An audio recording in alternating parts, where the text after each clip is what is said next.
Hey guys, what's up? My name is Travis Monsod and welcome back to the channel. So for the past couple of days, maybe even a week, we've already tried and tested the MacBook Neo. Now for those people who want to know the specs, I actually bought the base model, the cheapest MacBook Neo, and that comes with a A18 chip.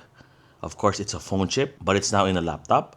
And then it comes with 8 gigs of memory and of course a 256 gigabyte storage. Of course, you can get the specs and the performance of this little guy from other tech YouTube content creators. It's been covered when it comes to using it for the office, using it for everyday use.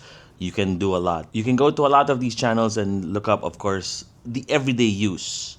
But with my channel, we are basically using this guy for DJing. And that is why I put this video together, because I wanted to see if Apple's latest offering is DJ worthy. So I've seen a lot of videos talking about the MacBook Neo, and some are kind of iffy and some are kind of basically on the fence with this little guy.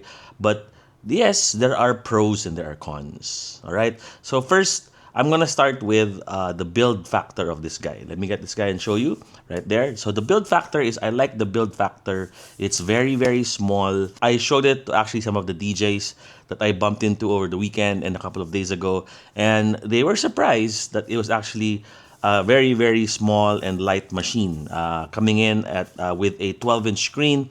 It's a little bit smaller than the MacBook Air 13, the new generation, but it's not as thin as the first M1 MacBook Air. That was pretty thin, but it had a different feel since it was a 13-inch form factor. So just to show you guys the keyboard is actually pretty nice to type on. One gripe that I have about this keyboard is there is no backlight. So when you're DJing in not so well lit rooms, you might have a problem typing in with this keyboard. Trackpad wise, pretty okay. As a lot of the tech YouTubers mentioned, it's not a haptic trackpad, it's a real trackpad, so you can literally click and it actually goes down. So the feel is actually pretty good.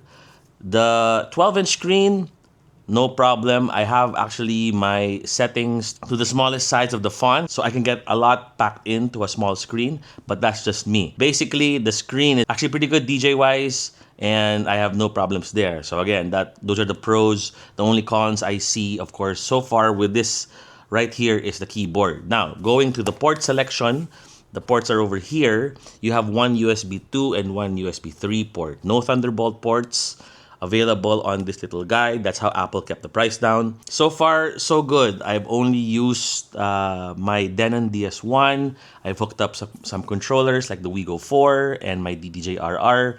And I've actually also hooked it up to the 750 when it comes to my DJing with DVS for RekordBox. Again, everything is actually okay. I basically used the USB 2 port. If I have a USB-C to USB-B cable, so I can hook up to a DVS system. And then if I want to use HID mode with a USB-C hub, or if I want to go with a Pro-Link option, then I have to use the USB-C, which you have to plug into the USB 3 port right here. So again, there are two ports right there, and you can only use those. Well, it's only basically USB 3 max, no Thunderbolt. But again, no hiccups whatsoever. I've used it with my DJing. I don't see any slowdowns. So that is the port selection. You can see another port right there. That is the headphone jack right there. So again, there's a headphone jack, two ports, and then speaker holes on the left and right. Sound-wise, the speakers actually are pretty phenomenal, but if you cover them, then of course it becomes a problem, because if you put your hand over one side, all the sound goes to another side, and then if you do the same, it goes back and forth. So the speakers are not like the other laptops of Apple where they're actually on the side of the keyboard. It's actually on the side of the laptop. So you might have a hard time when it comes to playing music just using this guy. All right, so what are the softwares that we were able to install in this little guy for my testing? Of course, number one is Alpha Theta's RekordBox. Number two is Serato DJ Pro. Number 3 is Algorithm's DJ Pro. And number 4, lastly, is Denon DJ's Engine DJ. Alright, so let me start first with the last one that I mentioned, which is Denon DJ's Engine DJ platform. Okay, so for this platform, basically, all you have available is the export mode. The MacBook acts like a library, and all you have to do is export it to an external storage where you can hook it up to the latest Denon gear, Numark, or Rain System 1. And basically, all the DJing happens on the hardware. Your MacBook Neo just acts like a library, or it will transfer everything to what external storage, which becomes the library for the hardware. Nothing heavy there. So Engine DJ passed the test when it comes to the DJing aspect for the MacBook Neo. Now going up a bit, we go to DJay Pro. Now with DJay Pro, being able to actually run it on a phone and a tablet is also the same experience with this setup. Now with the MacBook Neo, of course, it doesn't come with a touchscreen. So if you were a DJay Pro user and you were familiar with touching the screens of your tablets or your phones while using the software, it won't happen here. Everything is done via the trackpad, of course, and of course, your typing, of course, goes onto the keyboard. But I'm happy to report that with DJay Pro, no hiccups with the analyzation. Not so long times with that, but everything was running okay.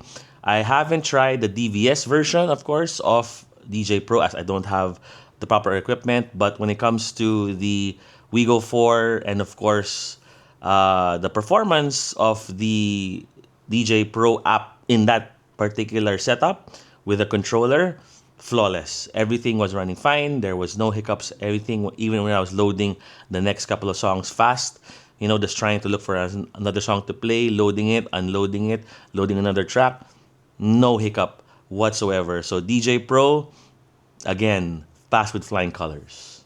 So next, we go to Serato DJ. Now, with Serato DJ, basically I was asked by a lot of people because that's their software of choice.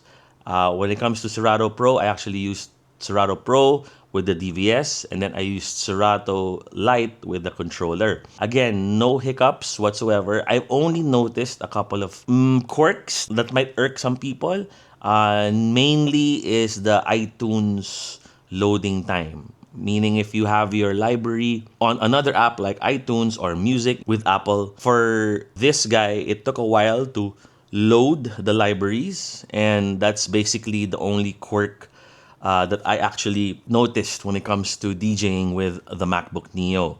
DVS on Serato Pro was solid. I was actually mixing, scratching a little, not too heavy, and the load meter wouldn't even budge. It wouldn't even reach half. It was stuck at 1/4. I did this for a couple of minutes, 45 max, just playing around with the DVS, and basically not bad. I was hot queuing with the keyboard, the typical Serato user would use it as, and solid. Everything was super, super, super, super solid. I was using the DVS on the USB 2 port, which was basically hooked up to the DS1, and so far with the time code, no, not a problem there. I would have wanted to get my hands on a Serato controller like the Rain systems or maybe even the Numarks, but alas, we don't have that here in the studio. But so far, it has been okay. I've tried the WeGo 4 with Serato Lite, and again, plug and play, no problems there. It's just the little quirk of the loading of the iTunes library. It took more than about 3 to 5 minutes. I mean, for me nowadays, that just doesn't, it's not a deal breaker. It could be an improvement. And lastly, we go to RekordBox. Of course, Alpha Theta / Pioneer DJ's flagship software, which I use, which basically I champion ever since it came out way back before COVID, way when a lot of these DJs weren't even starting. Export mode, not a problem. It was exporting fine as long as you use the USB 3 port. If you have a USB-C thumb drive, use the USB 3 port. It's a faster export as compared to the USB 2.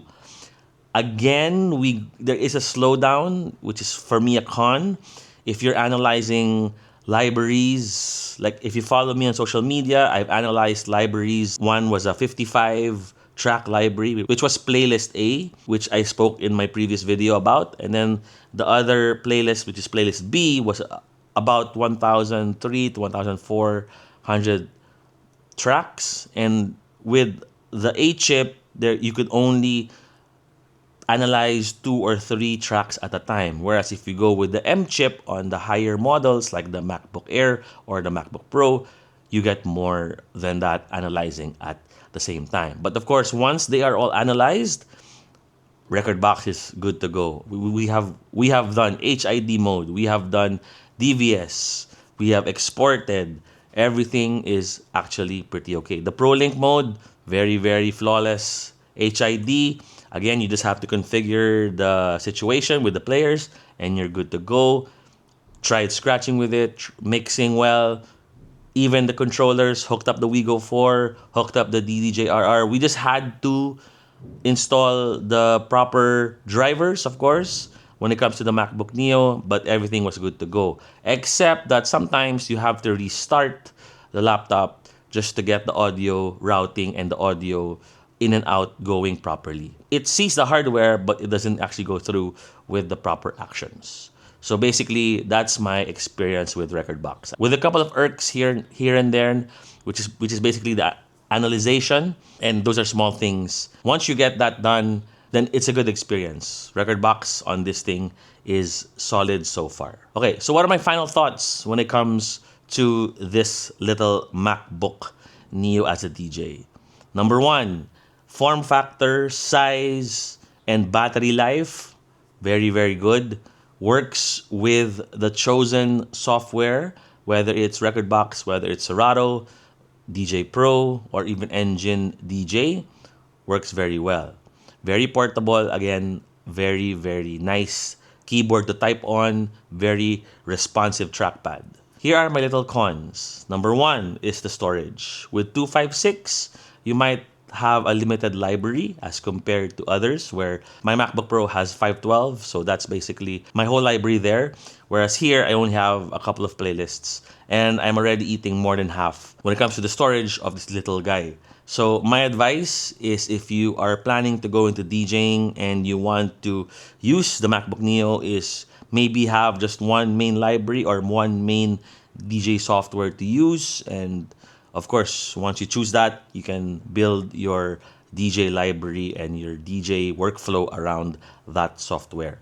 So that's one thing that I actually noticed with this little guy. Now again, number two is no backlit keyboard. So as DJs, we work at night. We only have the light from the screen to guide us. If you have a well-lit DJ's booth, then that the backlit keyboard might not be an issue for you. But in most cases where we have very minimal lighting, the backlit keyboard function might be missing. Alright, so that is the video for the MacBook Neo. So if you ask me, MacBook Neo, good for DJing, but again, we keep it simple. Disclaimer though, I haven't tried the stems function, as I'm not really a stems user.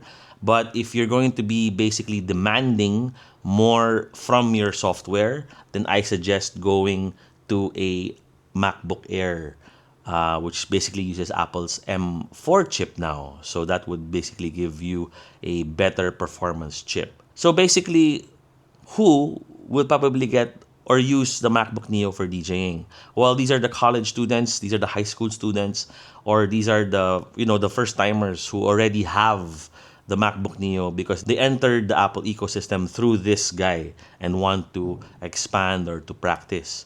With a price, of course, of only $39,990 here in the Philippines, of course with the tax already factored in, it's actually a pretty good deal to get you started. But if you ask me, if I was to get this guy for my DJ use or for DJ use, I would get the bigger storage option with the 512. And that's basically my recommendation when it comes to you getting a MacBook Neo. If you're going to be DJing with it, get the bigger storage option, the 512 version. Again, it doesn't have a backlit keyboard, but it has a fingerprint reader. But of course, the fingerprint reader won't really be any factor when it comes to your DJing. It's just comes in handy when you're installing programs. Instead of putting in your password, you just click on the fingerprint reader.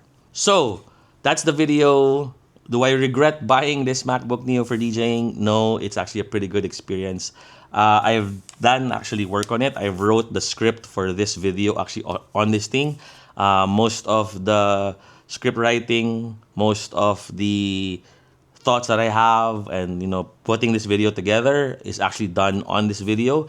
Though I will be editing this video on the MacBook Pro because I don't think this guy can do 4K video editing. Some people are pushing it to do 4K video editing. I don't want to. We took this guy out for a spin to basically DJ with. And that's all basically that I want to show you guys in this video. So, is it thumbs up approved? Thumbs up approved for this little guy to be your starting or to be your starter laptop when it comes to DJing. So that's the video, guys. Again, my name is Travis Monsod, and you like more content about being a better DJ, staying future-proof, then like the video. For the support, please support me here, and of course, subscribe to the channel.